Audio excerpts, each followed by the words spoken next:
En décembre dernier, la rencontre de Ligue 1 française Brest-Lorient avait été marquée par le quadruplé en une mi-temps du Malien Kamori Doumbia. Une performance rare qui a fait de lui le deuxième joueur de l'histoire à réussir un tel exploit en France dans les 60 dernières années après l'Uruguayen Edinson Cavani qui l'avait fait en 2016. Les retrouvailles entre les deux équipes, le 31 mars, ont été marquées une nouvelle fois par une victoire brestoise 1-0.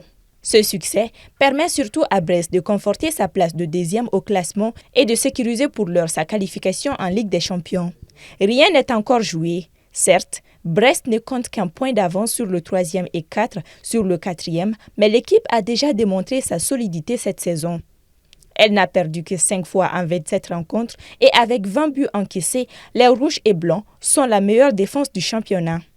À cette journée de la fin, et à moins de complètement s'écrouler, Brest a donc toutes les chances de disputer la Ligue des Champions, ce qui serait une première dans l'histoire de ce club et un accomplissement pour une entité qui avait été sanctionnée d'une rétrogradation administrative en 1991 et fait son retour dans l'élite pendant la saison 2018-2019.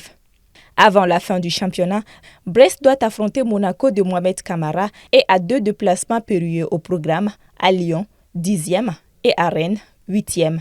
Si Brest se qualifie en Ligue des Champions en fin de saison, cela pourrait laisser un goût d'inachevé à Kamori Doumbia.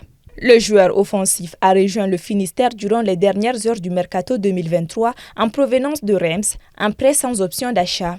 Le milieu de 20 ans pourrait donc être obligé de retourner à Reims, à moins que Brest, dont l'entraîneur et les dirigeants semblent heureux de son rendement, ne fassent le forcing pour le transférer définitivement.